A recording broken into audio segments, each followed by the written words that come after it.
പാലയെക്കുറിച്ച് നമ്മൾ അച്ചായന്മാരെക്കുറിച്ച് മാത്രം കേട്ടിരുന്ന ഇടത്ത് ആണ് ഈ പുളിക്കക്കണ്ടം ഫാമിലി അവരുടെ അധികാരം സ്ഥാപിച്ചിരിക്കുന്നതെന്നാണ് മനസ്സിലാക്കേണ്ടത്.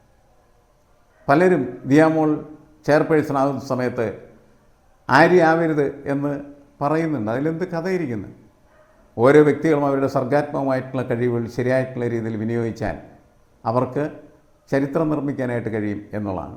BJP ഔദ്യോഗികമായിട്ട് കരുതാത്ത, പ്രഖ്യാപിക്കാത്ത ഒരു മുനിസിപ്പാലിറ്റി കൂടി BJPക്ക് കിട്ടി എന്ന് അവരുടെ ഇടയിൽ അവർ മർമറിംഗ് ക്യാമ്പയിൻ നടത്തുന്നത്. അത് പാലയാണ്.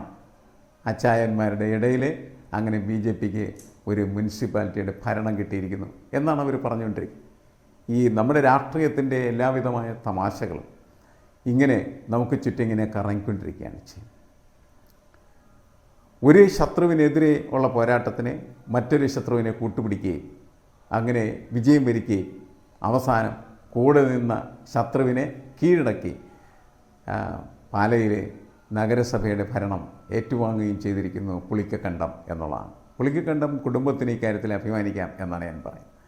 മാത്രമല്ല, അവർക്ക് എപ്പോഴും കയ്യെത്തും ദൂരത്ത് കേന്ദ്ര ഭരണകൂടം ഉണ്ട് എന്ന ആശ്വാസമുണ്ട്. സുരേഷ് ഗോപി എപ്പോഴും ഈ ബിജു എന്ന് പറഞ്ഞാൽ സുരേഷ് ഗോപിക്കൊപ്പം നടക്കുന്ന ഒരാളാണ്. തൃശ്ശൂരിലെ തെരഞ്ഞെടുപ്പ് കാലത്ത് അദ്ദേഹം തൃശ്ശൂരിലായിരുന്നു മുഴുവൻ നേരം സുരേഷ് ഗോപിക്ക് വേണ്ടി പ്രവർത്തിക്കാനായിട്ട്. അപ്പം അങ്ങനെ പൊതുവിൽ BJPക്കാരുടെ ഇടയിൽ ഈ പാലാ മുനിസിപ്പാലിറ്റി എന്ന് പറഞ്ഞതിൻ്റെ ഇടയിൽ പറയാതെ പറഞ്ഞ് BJPയുടെ മുനിസിപ്പാലിറ്റിയായിട്ട് മാറിയിരിക്കുന്നു എന്നുള്ളതാണ്. ഇത് കേരള രാഷ്ട്രീയത്തിൽ വലിയ ചലനങ്ങൾ ഉണ്ടാക്കാൻ സാധ്യതയുള്ള തന്ത്രപരമായിട്ടുള്ള നീക്കമായിട്ടാണ് ഞാനതിനെ മനസ്സിലാക്കിയത്. ഒന്ന്, ഇത് അച്ചായന്മാരുടെ അഹങ്കാരത്തിന് കിട്ടിയ അടിയായിട്ട് വേണ്ടി നമുക്ക് കണക്കാക്കാം. നേരിട്ടുള്ള മത്സരമല്ല, അതൊരു ഒളിയുദ്ധമായിരുന്നു. പക്ഷേ യുദ്ധത്തിൽ അവർ തോറ്റുപോയി എന്നുള്ളതാണ്. പാലയിൽ മാണി ഗ്രൂപ്പ് അല്ലെങ്കിൽ കേരള കോൺഗ്രസ് എന്ന് പറയുന്നത് അധികാരത്തിൽ നിന്ന് പുറത്തു നിന്നു എന്നുള്ളതിനേക്കാൾ ഉപരി എക്കാലത്തേക്കുമായിട്ട് അച്ചായന്മാരുടെ കയ്യിൽ നിന്ന് അത് മാറിപ്പോയിരിക്കുന്നു എന്നുള്ളതാണ് ഇനി വരുന്ന നാളുകളിൽ അവിടെ നടക്കാൻ പോകുന്നതായിട്ടുള്ള ചർച്ച.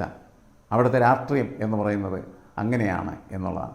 ആ രീതിയിലേക്ക് അത് ചർച്ച ചെയ്യപ്പെടുകയും കേരള കോൺഗ്രസിൻ്റെയും ഇടതുപക്ഷത്തിൻ്റെയും രാഷ്ട്രീയ ഭാവിയെപ്പോലും വെല്ലുവിളിക്കാൻ പറ്റുന്ന തരത്തിലുള്ള ഒരു നീക്കമായിട്ടത് മാറിത്തീരുകയും ചെയ്യും എന്നുള്ളതാണ്. വരുന്ന നിയമസഭാ തെരഞ്ഞെടുപ്പിൽ എങ്ങനെ ഈ പോരാട്ടത്തിലെ പരാജയത്തിന് എങ്ങനെ പ്രതിവിധി കണ്ടെത്താൻ പറ്റും എന്ന അന്വേഷണത്തിലാണ് യഥാർത്ഥത്തിൽ ജോസ് കെ മാണിയും കൂട്ടരും.